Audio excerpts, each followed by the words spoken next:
ठीक 4:10 पर पायलट को कॉकपिट में एक वार्निंग लाइट नजर आती है। पहले तो पायलट को लगा कि ये कोई मामूली टेक्निकल ग्लिच है, लेकिन असल में मामला काफी गंभीर था। ये वही फ्लाइट थी जिसमें पाकिस्तान के जाने माने स्टार जुनैद जमशेद भी मौजूद थे। मौसम साफ था, जहाज टेक्निकल तौर पर फिट था और कॉकपिट में 2 एक्सपीरियंस्ड पायलट्स मौजूद थे।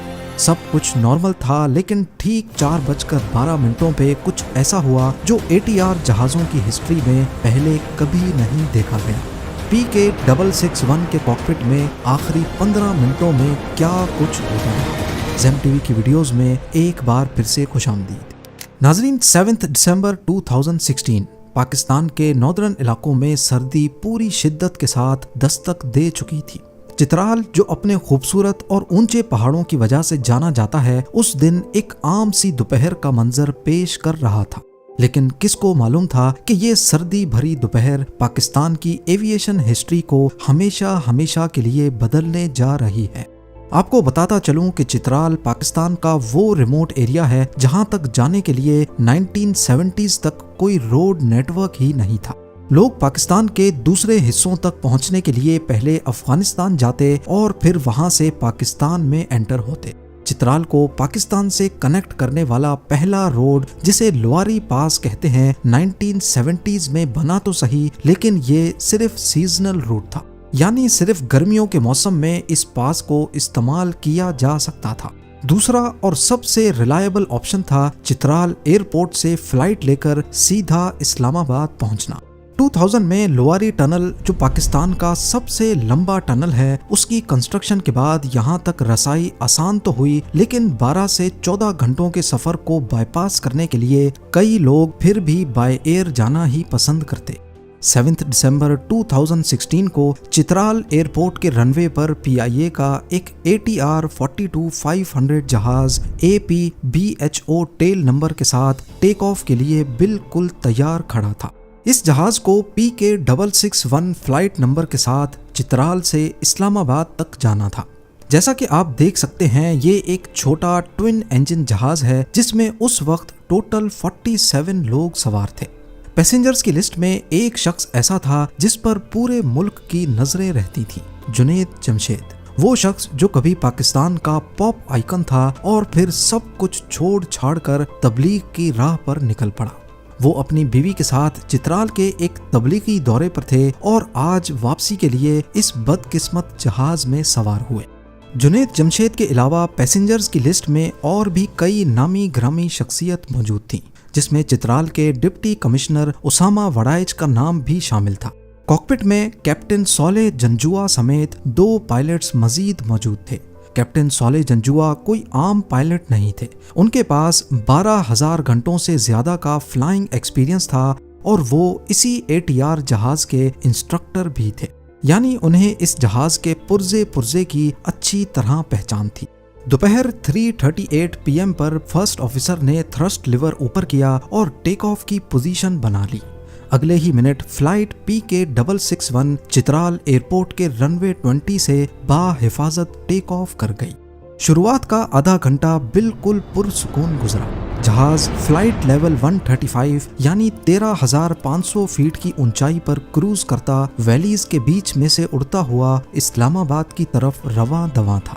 ये फ्लाइट कई सालों से चित्राल और इस्लामाबाद के बीच हफ्ते में एक मर्तबा चलती थी, लेकिन कौन जानता था कि आज टेक ऑफ करने के बाद ये जहाज दोबारा कभी इस्लामाबाद नहीं पहुंच पाएगा, क्योंकि ठीक 4:12 पर सब कुछ बदलने वाला था।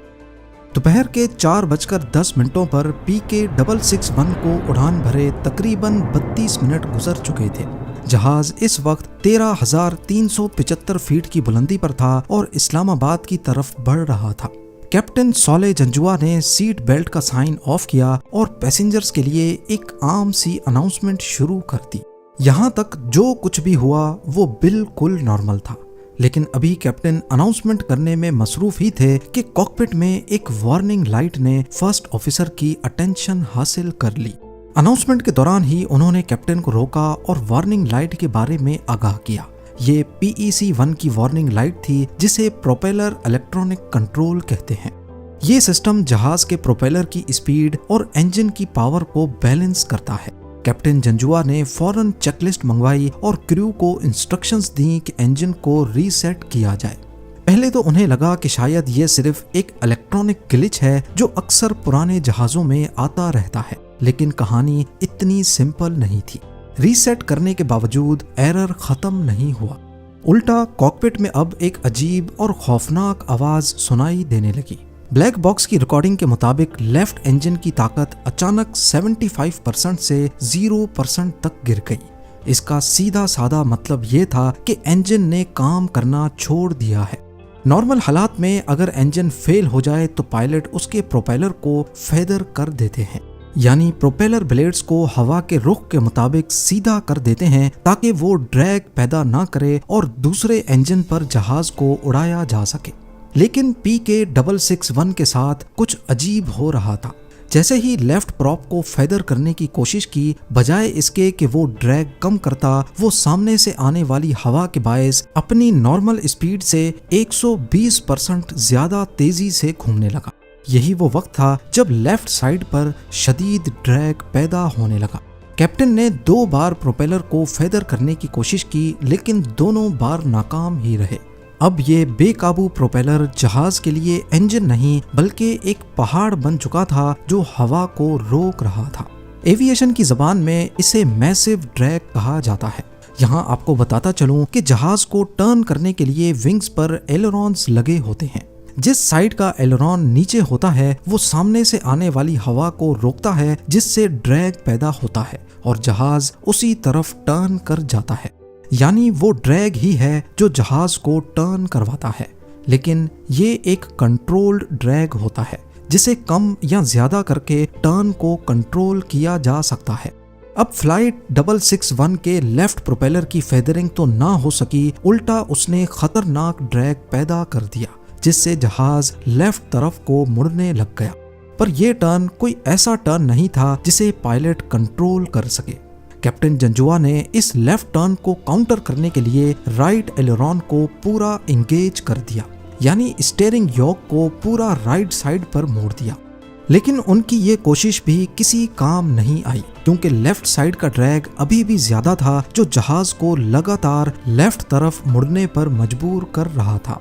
अब आप इमेजिन करें दोनों साइड्स पे ब्रेक्स लगी हों और इंजन सिर्फ एक ही चल रहा हो।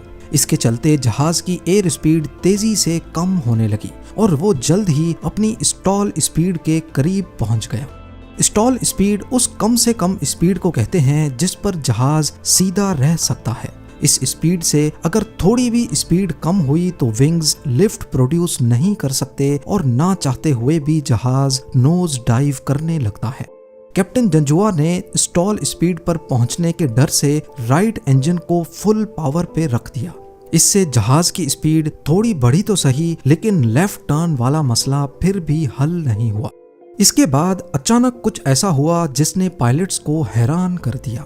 लेफ्ट प्रोपेलर जो 120% तेज रफ्तार से घूम रहा था अचानक नॉर्मल हो गया और ड्रैग फौरन खत्म हो गया। और क्योंकि पायलट ने इसको काउंटर करने के लिए राइट टर्न लगाया हुआ था, ड्रैग खत्म होते ही जहाज अचानक राइट साइड पे तेजी से मुड़कर बैरल रोल में चला गया। ये टर्न इतना शदीद था कि राइट विंग जमीन के 90 डिग्रीज तक पहुंच गया, जिसको सीधा करने में पायलट को 24 सेकंड लग गए। इस टर्न से जहाज की ऊंचाई काफी हद तक कम होकर 5100 फीट रह गई। ये फ्लाइट PK661 की परवाज का पहला झटका था जिसने कॉकपिट में मौजूद क्रू तक को चीखने पर मजबूर कर दिया। 24 सेकंड के बाद जहाज सीधा हो गया और अब लेफ्ट प्रोपेलर का ड्रैग भी नॉर्मल था। लेकिन कौन जानता था कि ये खुशी ज्यादा वक्त तक टिकने वाली नहीं थी। बैरल रोल के बाद कॉकपिट वॉइस रिकॉर्डर में क्रू मेंबर्स की आवाजों में शदीद खौफ महसूस किया गया। वो ट्रॉमा में थे और उनकी बातों में कोई तरतीब नहीं थी। अभी वो कुछ संभले ही थे कि लेफ्ट प्रोपेलर ब्लेड ने दोबारा से ड्रैग पैदा करना शुरू कर दिया। लेकिन अब की बार जहाज का एल्टीट्यूड भी काफी कम बचा था और स्पीड भी काफी कम। शायद इस वक्त क्रू को पता लग चुका था कि वो इस्लामाबाद एयरपोर्ट तक नहीं पहुंच पाएंगे। उन्होंने फौरन इस्लामाबाद कंट्रोलर से राब्ता करके मेडे कॉल्स भेजना शुरू कर दी। Approach, do you read? Mayday, Mayday, Mayday, Pakistan 661, priority landing, Pakistan 661. इस वक्त वो जमीन से सिर्फ चंद 100 मीटर ऊपर थे और जहाज की स्पीड 156 नॉट्स या फिर 289 किलोमीटर पर आवर बची थी। और इन तमाम खतरों के साथ साथ उनके सामने एक ऊंचा पहाड़ था। कैप्टन जंजुआ ने लेफ्ट टर्न को काउंटर करने के लिए दोबारा से राइट टर्न किया, लेकिन इससे ना सिर्फ स्पीड मजीद कम हो गई बल्कि जहाज का एल्टीट्यूड भी। इतने में टॉज यानी terrain awareness and warning system के अलार्म्स बजना शुरू हो गए। पायलट ने आखिरी हद तक जहाज को पहाड़ से बचाने की कोशिश की, लेकिन इससे जहाज की स्पीड स्टॉल स्पीड से भी कम हो गई। इस पॉइंट पे कॉकपिट में दूसरे अलार्म्स के साथ साथ स्टॉल वार्निंग के अलार्म्स भी बजना शुरू हो गए।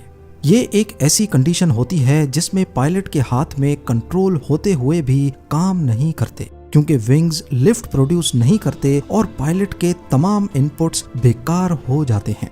अब जहाज 90 डिग्री के एंगल से लेफ्ट की तरफ मुड़ गया और नोज डाइव करता हुआ 256 किलोमीटर पर आवर की स्पीड से पहाड़ से जा टकराया। 4:15 पे हवेलियां के करीब पहाड़ों पर आग के शोले देखे गए और जहाज का जलता हुआ मलबा 2 किलोमीटर दूर तक बिखर गया। इस हादसे में तमाम 47 पैसेंजर्स और क्रू जान की बाजी हार गए। जहां पे हादसा हुआ वहां तक कोई रोड नेटवर्क नहीं था। करीबी गांव के लोग पहाड़ पर चढ़े, लेकिन आग की गरमाइश के बायस मलबे के करीब नहीं जा सके। अगले दिन की शाम तक रेस्क्यू ऑपरेशन चलता रहा और तमाम बॉडीज रिकवर कर ली गई। हादसे के बाद पूरा मुल्क जैसे सदमे में चला गया। शुरुआत में पीआईए की मैनेजमेंट ने सारा मलबा पायलट पर डालने की कोशिश की। कहा गया कि जहाज बिल्कुल ठीक था, पर शायद कैप्टन सोले जंजुआ से कोई गलती हुई है। पर फ्रांस से आई एयरबस और एटीआर की टीम्स ने जब इन्वेस्टिगेशन की तो मालूम पड़ा कि एक्सीडेंट से काफी पहले लेफ्ट प्रोपेलर में एक क्रैक मौजूद था, जिसको पीआईए की मेंटेनेंस टीम ने नजरअंदाज कर दिया। टेक ऑफ के बाद जब प्रोपेलर टूटा तो उसका वेट इम्बैलेंस हो गया और इंजन में शदीद वाइब्रेशंस पैदा हो गई। इन वाइब्रेशंस की वजह से इंजन के अंदर मौजूद एक सील टूट गई और मेटल के छोटे छोटे टुकड़े इंजन के ऑयल सिस्टम में शामिल हो गए। इन टुकड़ों ने जाकर ओवर स्पीड गवर्नर को जैम किया, जो प्रोपेलर की स्पीड को कंट्रोल करता है। यही वजह थी कि पायलट्स इंजन बंद करने के बावजूद प्रोपेलर की स्पीड को कंट्रोल नहीं कर पा रहे थे। इस हादसे का जिम्मेदार सिर्फ पीआईए नहीं बल्कि सिविल एविएशन अथॉरिटी को भी ठहराया गया, जिनकी कमजोर निगरानी की वजह से ये खराब प्रोपेलर वाला जहाज हवा में भेजा गया, जो उड़ान भरने के भी काबिल नहीं था।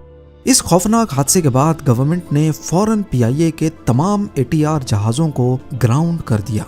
हर जहाज की नए सिरे से फुल इंस्पेक्शन हुई। अगले कई महीनों तक ये जहाज ग्राउंड रहे, जब तक फ्रांस से आए एक्सपर्ट्स ने उन्हें महफूज करार नहीं दिया। इत्तेफाक देखिए कि ये हादसा इंटरनेशनल सिविल एविएशन डे के दिन पेश आया, जहां दुनिया भर में जहाजों की सेफ्टी का दिन मनाया जा रहा था। वहीं पाकिस्तान में एक सिस्टम की नाकामी ने 47 जानें छीन ली। उम्मीद है ज़ेम टीवी की ये वीडियो भी आप लोग भरपूर लाइक और शेयर करेंगे। आप लोगों के प्यार भरे कमेंट्स का बेहद शुक्रिया। मिलते हैं अगली शानदार वीडियो में।